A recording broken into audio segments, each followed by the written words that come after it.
नीता ने कभी अपनी तारीफ सुनी ही नहीं थी। नीता को घर के सारे काम अच्छे से आते थे। वो घर के सारे काम एकदम सही सही करती थी। खाना भी बहुत स्वादिष्ट बनाती थी। लेकिन फिर भी आज का खाना अच्छा था बहू, ऐसा उसकी सास कभी भी नहीं बोलती थी। और पति भी कभी उसकी तारीफ नहीं करता था। उसने बनाया हुआ खाना चुपचाप खाकर उठकर दोनों पति और सास चले जाते थे। उसने खाना खाया या नहीं खाया, इसका उन दोनों को कोई फर्क ही नहीं पड़ता था। सास को वह पसंद नहीं थी।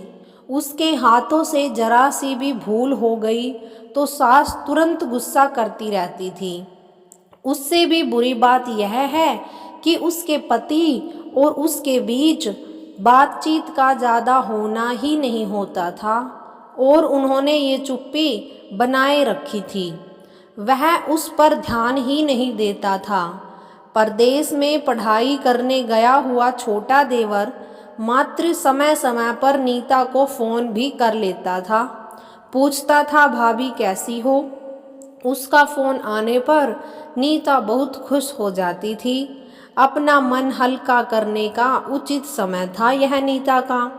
कुछ ही दिनों में देवर की पढ़ाई खत्म हो गई और वह घर आ गया। थोड़े समय के भीतर उसे एक अच्छी नौकरी भी मिल गई। नीता को बहुत प्रसन्नता हुई। नौकरी लग जाने के बाद उसकी सास अपने छोटे बेटे की शादी के लिए बातचीत करने लगी, पर देवर को एक भी लड़की पसंद नहीं आ रही थी। इसने ही बोला होगा उसे मना करने को। सोचकर सास नीता को ही दोष देती रहती थी। नीता को चिंतित देखकर देवर ने अपनी माँ से कहा, मैं एक लड़की से बहुत प्यार करता हूँ और मैं उसी से शादी करूँगा। उसने इसकी जिद पकड़ ली। देवर जी यह बात पहले बताने चाहिए थी ना। नीता ने ये बात अपने पति के कान पर डाल दी। इस बात पर उसने थोड़ी किटपिट की, लेकिन लड़की देखकर वह भी तैयार हो गया।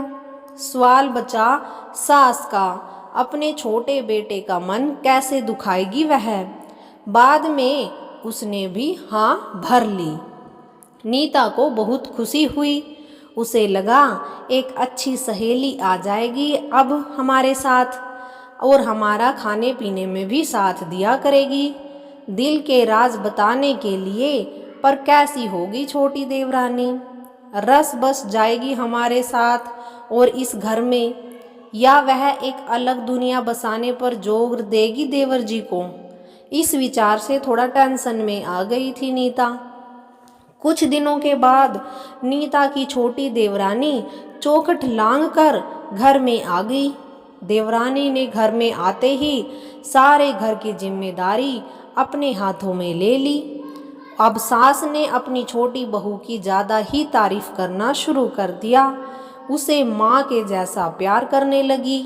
यह देखकर नीता की आंखों में आंसू आ जाते थे।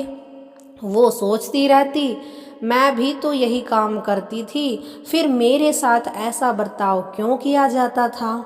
अब थोड़े दिनों बाद छोटी देवरानी पूरे घर पर राज करेंगी और फिर मेरी जगह वहाँ पर कोने में होगी।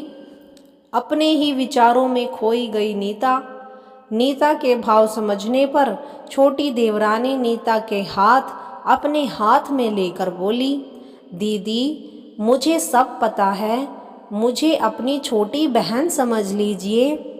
देखना बहुत जल्दी ही सब कुछ ठीक हो जाएगा। छोटी देवरानी ने पूरे घर की जिम्मेदारी तो ले ही ली, लेकिन कामों में कुछ ना कुछ बार बार भूल करती रहती थी। फिर देवरानी नीता के पास आ जाती और मदद भी मांगती थी। ऐसा रोज ही होने लगा था। यह देखकर सास लेकिन गुस्सा हो गई। मेरे रहते हुए वह छोटी बहू बड़ी बहू को क्यों पूछती रहती है। फिर सास भी रसोई घर में आकर चार काम शुरू करने लगी। धीरे धीरे वह छोटी बहू के साथ साथ अनजाने में बड़ी बहू से भी प्यार से बर्ताव करने लगी और प्यार से बोलने लगी। नए पदार्थ दोनों को सिखाने लगी, भूल समझकर समझाने भी लगी। अब सास और दोनों बहुओं में अच्छी दोस्ती भी होने लगी। वो आपस में अच्छी तरह खुश रहती और बातें भी करती। इस वजह से बड़ी बहू का स्वभाव भी अच्छा होने लगा, उसकी सोच भी बदलने लगी और उसके स्वभाव में थोड़ा खुलापन आ गया। सास भी दोनों के साथ कभी कभी शॉपिंग तो कभी फिल्म देखने जाने लगी। वो अपनी दोनों बहुओं को समान प्यार करने लगी। इस वजह से घर का माहौल अच्छा खेलता हो गया। इसके अलावा अपने भाई और उसकी पत्नी की बॉन्डिंग देखकर नीता का पति भी उसके साथ अच्छा व्यवहार करने लगा। यह देखकर छोटी बहू बहुत खुश हो गई। दीदी घर पर पहले आपका हक था, ऐसा बोलकर छोटी बहू ने पूरी घर की जिम्मेदारी अपनी जेठानी को दे दी। साल भर में नीता के देवर को अच्छी नौकरी और अच्छा वेतन, बड़ी पोस्ट पर स्थानांतरित कर दिया गया। अब छोटी देवरानी भी अपने पति के साथ परदेश चली गई और मैं फिर अकेले रह जाऊंगी। इतना ही नहीं, इतने सालों बाद सास का व्यवहार जो इतनों सालों बाद बदल गया था वह फिर से वही हो गया। तो इस विचार से नीता बहुत डरी हुई थी। देवरानी की नीता को इतनी आदत हो गई थी कि उसके बिना घर काटने को दौड़ेगा। देवरानी के आ जाने के बाद घर का माहौल बदल गया था। वह थी ही ऐसी खुशमिजाज और ऊर्जावान, जैसा के नाम से पता चलता है। यह देवरानी की हालत भी कुछ अलग ही नहीं थी। उसे दुख हुआ कि यदि यहाँ रहना पड़ा तो उसे अपने पति से दूर रहना पड़ेगा। नीता के देवर की जाने की गड़बड़ी और देवरानी मात्र टेंस होने के कारण नीता सोच में पड़ गई। अंत में उसने देवरानी को पूछा तो देवरानी ने जवाब दिया कि दीदी मैं सारा दिन नए स्थान पर अकेली रहूंगी, उससे अच्छा मैं यहीं हूँ। आपके देवर को बोला है मैंने शनिवार और रविवार को छुट्टियों में आप ही यहाँ आ जाया करो, मैं भी उसके साथ जाया करूँगी बीच बीच में थोड़ा बदलाव के लिए। उस पर वह बोलते हैं कि 6 महीनों में वापस यहीं ही बदली करवा लूँगा मैं। अपने पति की नकल करके देवरानी ऐसा बोलने लगी और छोटी देवरानी भी हंसने लगी। अपनी आंखों के आंसू पोंछते हुए नीता बोली, छोटी यह दिन वापस नहीं आने वाले, जाओ तुम अपने पति के साथ, उसके साथ भी जाना, कोई होना चाहिए।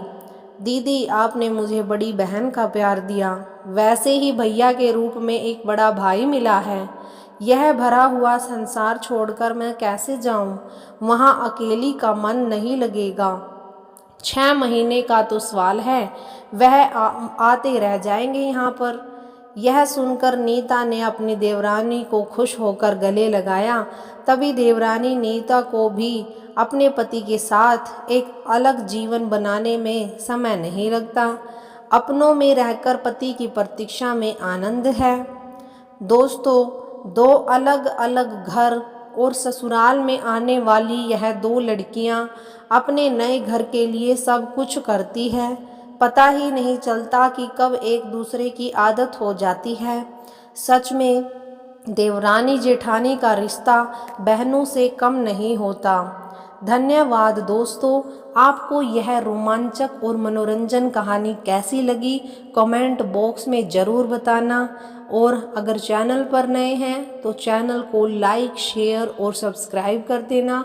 आपको हमारे चैनल पर ऐसी ही कहानियाँ, रोमांचक कथाएँ, आध्यात्मिक और धार्मिक कथाएँ, वास्तुशास्त्र और किचन से संबंधित घरेलू टिप्स देखने को मिलेंगे। धन्यवाद।